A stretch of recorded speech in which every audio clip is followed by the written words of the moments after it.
یہ کہانی ایک لڑکی آمنہ کی ہے جو مڈل کلاس گھر میں پیدا ہوئی۔ اس کے سب بہن بھائی 4 جماعتیں پڑھ کر کام میں لگ گئے تھے۔ اس کی دونوں بڑی بہنیں تھیں۔ آمنہ کو پڑھنے کا بہت شوق تھا۔ وہ سامنے رنگ کی پرکشش لڑکی تھی، مگر حالات کی بدولت اس کی ساری ذہانت اور رنگت دب کر رہ گئی تھی۔ وہ چاہتی تھی کہ بہت سارا پڑھ کر کچھ بن جائے۔ کیا مڈل کلاس گھر میں پیدا ہونے والے کبھی کچھ نہیں بن سکتے؟ کیا ان کے کچھ خواب نہیں ہوتے؟ وہ جب یہ سوچتی تو اپنے دل میں کہتی تھی کہ وہ ہر صورت کچھ نہ کچھ بن جائے گی اور دوسروں کے لیے مثال بنے گی۔ وہ 5ویں جماعت میں پڑھتی تھی۔ بس ابا، مجھے ابھی اور پڑھنا ہے۔ آمنہ اپنے ابا کی بات سن کر دھک سے رہ گئی تھی۔ آمنہ کی دونوں بڑی بہنوں کی شادی تھی اور اب اس کے باپ کی چاہت تھی کہ آمنہ پڑھائی چھوڑ کر گھر کے کام کرے۔ یہ سن کر آمنہ کی تو جیسے جان ہی نکل گئی تھی۔ اس کے ابا کہنے لگے، کیا پڑھنا لگا رکھا ہے؟ تمہیں پڑھ لکھ کر کون سا افسر بننا ہے؟ ہم غریبوں کی خواہشات نہیں ہوتی تو کیوں نہیں سمجھتی آمنہ؟ اپنے ابا کی بات سن کر آمنہ رونے لگ گئی اور بولی، ابا جانا فکر نہ کرے، میں سارا گھر کا کام بھی کر دیا کروں گی اور پڑھائی بھی کروں گی۔ اتنا کہہ کر آمنہ کچھ دیر کے لیے خاموش ہوئی اور پھر مزید بولی، ابا جان 10ویں تک تو مفت پڑھائی ہے، پلیز میری بات مان لیں۔ ابا نے جب دیکھا کہ آمنہ بہت منت سماجت کر رہی ہے تو انہوں نے حامی بھر لی۔ آمنہ نے خوشی سے انہیں گلے لگا لیا۔ دن اسی طرح برق رفتاری سے گزرنے لگے تھے۔ آمنہ اب 10ویں جماعت میں آ گئی تھی۔ سب گھر والے اس کی ہمت کی داد دیتے تھے۔ وہ راتوں کو جاگ کر پڑھتی تھی۔ اسے پڑھنے کا جنون کی حد تک شوق تھا۔ اس نے کبھی گھر کے کاموں میں بھی کوتاہی نہیں برتی تھی۔ سب کو خوش رکھ کر وہ اپنی خواہش کو پورا کرنے میں لگی تھی۔ 10ویں جماعت کے امتحانات شروع ہو چکے تھے اور آمنہ دل لگا کر امتحانات کی تیاری کر رہی تھی۔ آج 10ویں جماعت کا رزلٹ آیا تھا اور آمنہ نے پورے ضلع بھر میں ٹاپ کیا تھا۔ اسے اسکول کی جانب سے اسکالرشپ پر آگے ایڈمیشن بھی مل رہا تھا۔ ایک مڈل کلاس گھر کی لڑکی نے گاؤں کا نام بھی تو روشن کیا تھا نا۔ آج تو آمنہ کے بہن بھائیوں اور ماں باپ کی چھب ہی نرالی تھی۔ آج چھوٹے سے آنگن میں خوشیاں اتر آئی تھیں۔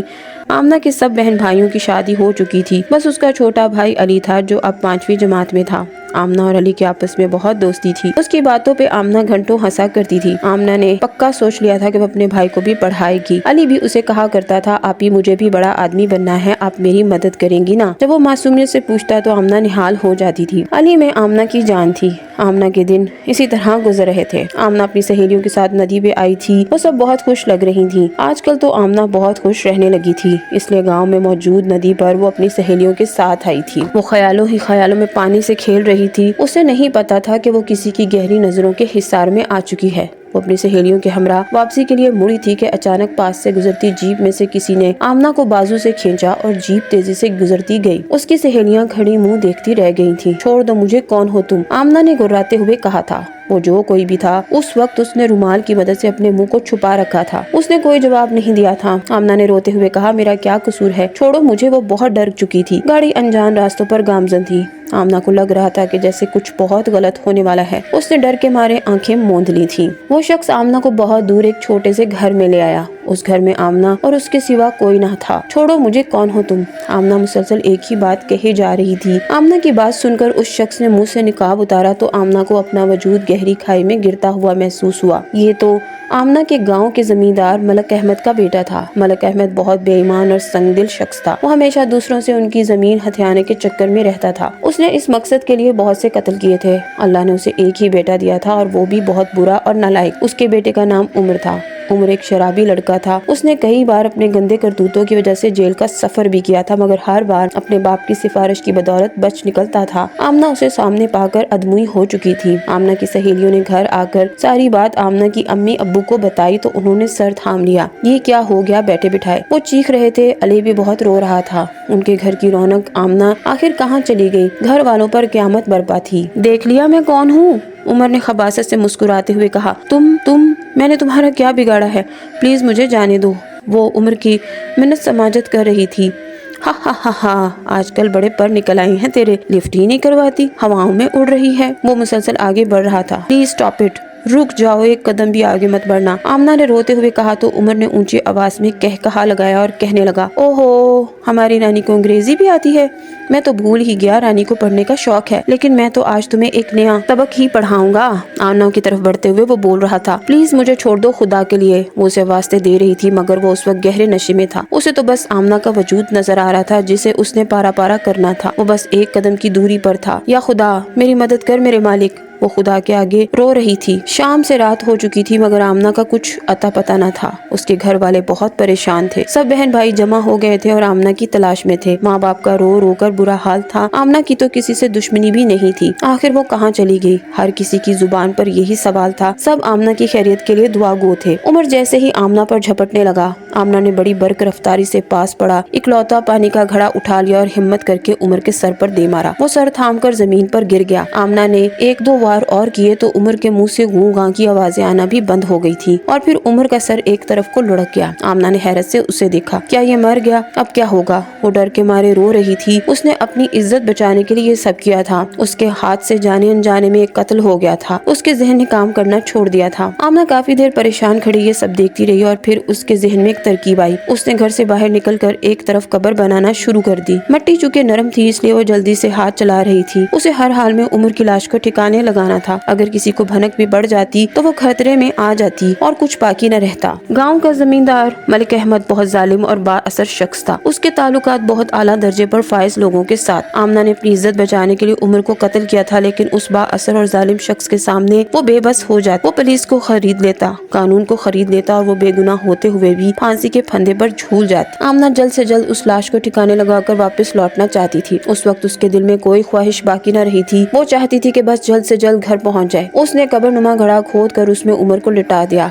आज उसमें न जाने कहां से इतनी ताकत आ गई थी। उसने उमर की लाश पर मिट्टी डालना शुरू कर दी। लाश दफनाकर वो फूट फूट कर रो दी। उसने कभी ऐसा नहीं चाहा था। ये सब जो हुआ बहुत गलत हुआ, लेकिन अगर वो ऐसा ना करती तो इज्जत गंवा बैठती। आखिर वो करती तो क्या करती? वो घर की जानिब गामजन थी मगर ये रास्ते उसके लिए बहुत अनजान थे। वो इधर उधर नजर दौड़ा रही थी मगर उसकी समझ में कुछ नहीं आ रहा था कि आखिर जाए तो कहाँ जाए। उसकी हिम्मत अब जवाब दे रही थी। उसके सामने 3 रास्ते थे मगर उसे नहीं पता था कि कौन सा रास्ता घर की जानिब जाता है। या अल्लाह मेरी मदद कर, मुझे रास्ता दिखा मेरे मालिक। वो मुसलसल दुआएं मांग रही थी। गाड़ी की रोशनी देखकर आमना डर गई। या खुदा न जाने ये कौन है? वो डर रही थी मगर गाड़ी जैसे ही करीब आई उसकी ड्राइविंग सीट पर एक उधेड़ उम्र औरत को देखकर न जाने क्यों आमना के दिल को सुकून सा आया। उसने गाड़ी को रुकने का इशारा किया। औरत ने गाड़ी रोक दी।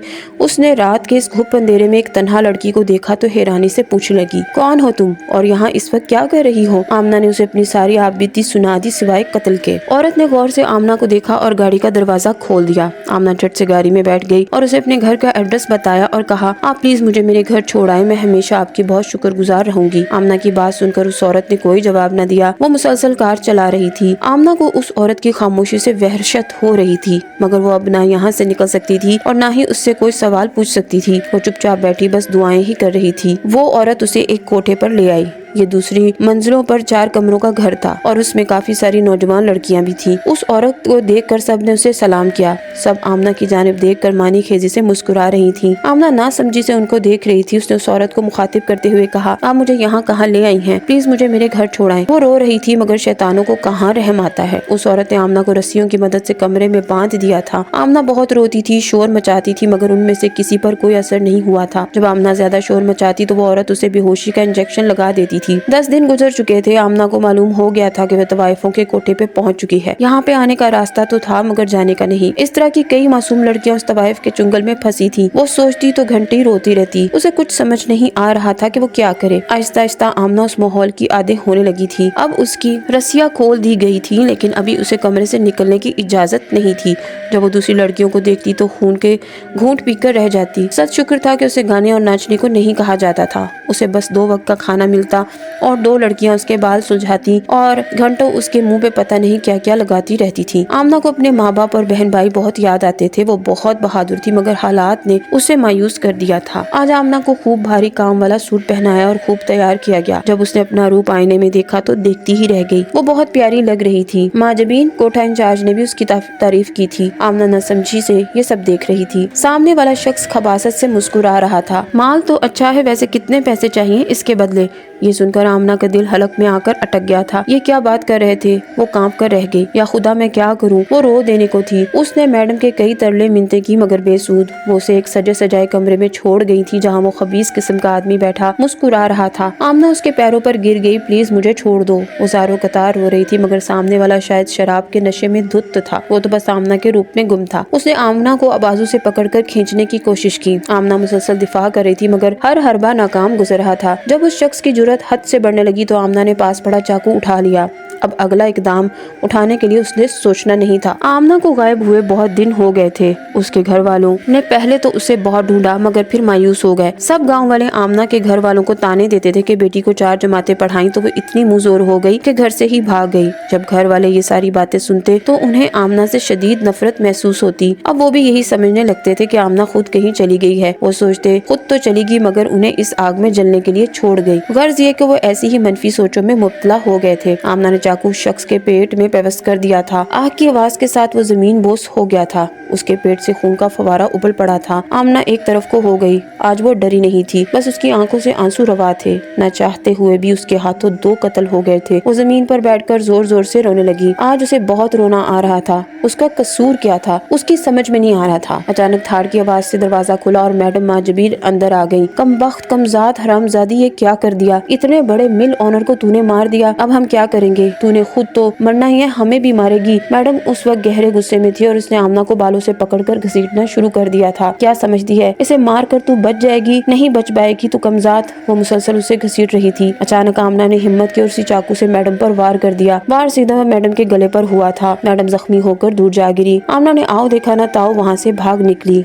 वो जल्द से जल्द उस दलदल से निकलना चाहती थी। वो अनदेखी राहों से गुजरती हुई बहुत दूर आ निकली थी। पहले वो बहुत डरपोक थी मगर आज उसे डर नहीं लग रहा था। बस वो चाहती थी कि जल्द से जल्द अपने घर पहुंच जाए। 2 दिन की अनथक मेहनत के बाद वो चलते चलते अपने घर के दरवाजे पर थी। अपने घर को वो देखकर दोबारा जिंदा हो गई थी। उस घर को देखे उसे 1 माह हो चुका था। उसके पाँव जख्मी हो चुके थे, वजूद थक कर चूर हो चुका था मगर वो घर को देखकर जी उठी थी। उसने जल्दी से दरवाजा बचाया और खुलने का इंतजार करने लगी। दरवाजा उसके अब्बू ने खोला था और उसे सामने पाकर हैरत से मुंह खोले खड़े थे। अब्बा! आमना उनसे गले मिलने को आगे बढ़ी मगर वो 2 कदम पीछे हटे थे। आमना हैरत से उन्हें देख रही थी। अब्बा! उसने फिर पुकारा। मत कह मुझे अब्बा, मर गया तेरा अब्बा। तू क्यों आई है वापस? चली जा वापस। अब्बा गुस्से से बोल रहा था। आमना ये सुनकर परेशान हो गई और रूहानी लहजे में बोली, अब्बा ये आप क्या कह रहे हैं? मैं आपकी लाडली आमना हूँ। मैं कहाँ जाऊँ अब्बा? मुझे खुद से जुदा ना करो, मैं बहुत परेशान हूँ। आमना रो पड़ी थी। आमना और उसके अब्बा की आवाज सुनकर उसकी अम्मी भी दरवाजे पर आ गई थी। कौन है? वो पूछ रही थी। अचानक उसकी नजर आमना पर पड़ गई। उसे देखकर उसकी कैफियत भी अब्बा से जुदा नहीं थी। अम्मा! आमना आगे बढ़ी और अम्मा के गले लग गई। अम्मा ने उसे खींचकर खुद से जुदा किया और गुस्सीले लहजे में बोली, दफा हो कमजात नापाक, कहाँ से आ गई? जब हमारा मुंह काला किया उस वक्त कहाँ थी? उस वक्त माँ बाप की याद ना आई? तुझ जैसी औलादों को तो मर ही जाना चाहिए। अम्मा अब्बा ने इतना कहकर उसे धक्के मार के घर से बाहर निकाल दिया और दरवाजा बंद कर दिया। हैरत की बात ये थी कि आज उसे रोना नहीं आ रहा था। उसने मुड़कर दरवाजे की जानिब देखा। दरवाजा बदस्तूर बंद था। उसने आसमान की जानिब देखा और रो पड़ी। वो अब अनजान मंजिल की तरफ चली जा रही थी। वो मंजिल से ना आशना और बहुत दूर निकल आई थी। उसने अपने घर आने और इज्जत बचाने के लिए 3 कत्ल किए मगर फिर भी उसे नापाक कहा गया। क्या कसूर था उसका? क्या ये उसकी बदकिस्मती थी या बदनजरी? वो रो रही थी और आंसू तबातर से बह रहे थे। उसका कोई घर न था। वो अपनी सोचों में गुम थी कि उसे बहुत दूर से पुलिस सायरन की आवाज सुनाई दी। वो समझ गई कि पुलिस भी उसी के ताकुब में लगी हुई है। वो जितना भी रो लेती, अपनी बेगुनाही का सबूत देती मगर कानून ने उसे ही कसूरवार ठहराना था। इस दौर में तो जिसके पास ताकत थी उसी के पास कानून था। न उसका घर था न ठिकाना। उसके जहन में बेशुमार सोचे थी, क्या गरीबों की ख्वाहिशात नहीं होती? अचानक उसके कानों में उसकी माँ के अल्फाज गूंजे, तुझ जैसी औलादों को तो मर ही जाना चाहिए। और फिर फैसला हो चुका था। आमना ने इधर उधर देखा। सामने ही नहर थी और उसमें ठाटे मारता पानी। आमना ने आसमान की तरफ देखा और उसमें छलांग लगा दी। पानी में 2 मिनट की हरकत हुई और फिर पहले जैसी रवानगी आ गई। यूं जैसे नहर के पानी को बरसों से आमना के वजूद की तलाश रही थी। क्या जिंदगी आतिश का ही नाम है? क्यों ऐसा होता है कि बेकसूर लोग सच्चे होते हुए भी दुनिया वालों की भेंट चढ़ जाते हैं? क्यों हम लोगों का ज़र्फ इतना नहीं कि हम आमना जैसी मजलूम लड़कियों को तहफ्फुज दें? और कानून उसे बेबसी और लाचारी नजर क्यों नहीं आती? उसे बस कत्ल करने वाला कातिल ही क्यों लगता है? उसे वो मजबूर क्यों नहीं लगता? दरअसल कसूर किसी का नहीं, कसूर तो नजर का है जो बातिन को नहीं जाहिर को देखती है।